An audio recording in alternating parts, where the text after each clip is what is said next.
I'm not 100% sure how to even start this. The Raptors lost a basketball game, not something we've talked about in a couple weeks. No. A good basketball game in that, to the Miami Heat. Also a good team, 121-110. It snaps a 7-game win streak, a 9-game win streak to start the season at home. Everybody, of course, wants to talk about that, Kyle Lowry's return. Not great shooting-wise, 12 points, only 2 made field goals, 6 rebounds, 11 assists. Assess the return for Kyle Lowry. Not ideal. Sure. Fair. Sure. Looked rushed. Like when Kyle Lowry's at his best, he's playing at his own pace. And he looked like he was sped up a bit. He still had an impact on the game. He always has an impact on the game. Kyle Lowry does Kyle Lowry things.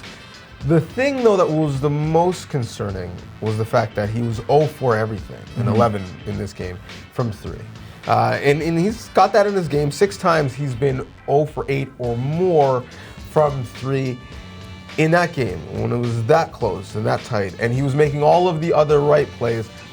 I feel like if anyone was going to be 0 for something from 3, it should have been Pascal Siakam. He is the guy who should be. But I would have lived with it. Only 2 though. He should have been the guy featured late in the game, and he was at the end of regulation, and we saw how that went.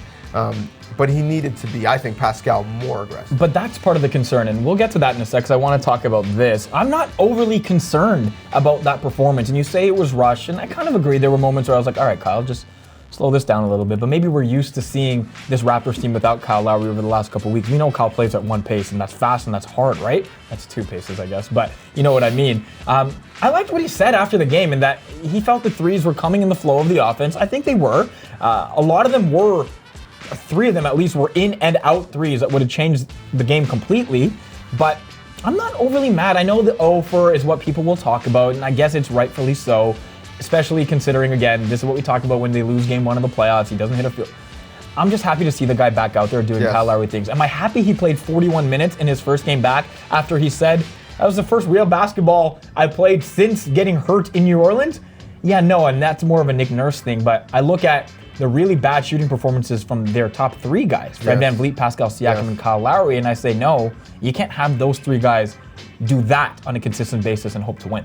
Well, with those 3 guys specifically, and why the 11 attempts concern me, is that a bunch of those came in OT, and Pascal Siakam only had 1 attempt from anywhere in OT. And again, he was featured at the end of the game, Pascal was, and he looked rushed, looking for a foul call. Nick Nurse was upset, didn't get it.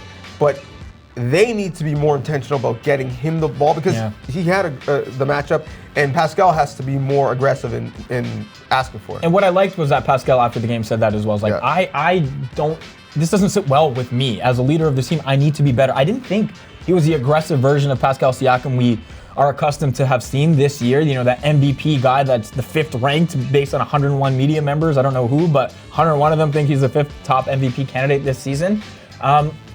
Is there a concern to you, 3 of their biggest losses this season, and I throw out the Clippers one because second end of a back-to-back after all these guys get hurt. I throw out the Mavs one because end of a 5-game road trip. Again, these guys are hurt.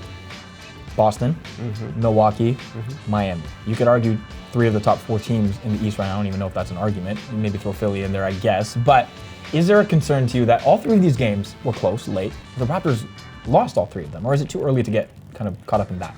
I mean, there have been some times when they feasted on some prey, some easy prey, and so their record might be a little bit inflated because of that, but they just came off of a great victory against what I think is a really good team, specifically defensively, in the Jazz. So when we look at the high moments of this year, we look at the fact that they went into LA before the Staples lost to the Clippers, and went into LA in the Staples and beat the Lakers. So they've slayed some giants early, but we're going to find out, because this month of December, they've got a lot of home games, but they're a lot hard of games. This is like the schedule gets a lot tougher, right? And for me, there will be no bigger one than the one on Christmas Day against Boston, which may decide the Atlantic, because I'm not really sure if Philly is real. That's a conversation for another day. Conversation for another day. A bit concerning, but again, they did just run off 7 straight against tough opponents. And they didn't play overly well and still took this game to overtime. I'll end with a positive, right? Like Kyle Lowry went 0 for a billion. Pascal Siakam didn't hit a 3. Fred only hit 3. So those 3 combined hit 3.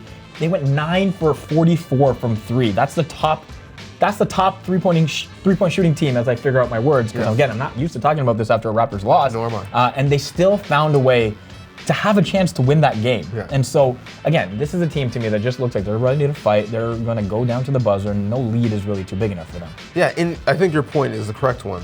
They did not deserve to win. They didn't really deserve to be in the game, and they pushed it to OT, and then it all fell apart.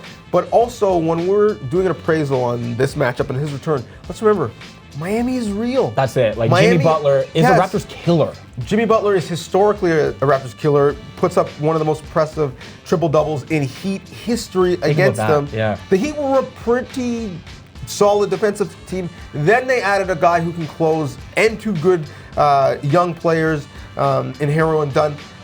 They're real. Houston, Thursday, at home. Let's see what the Raptors got.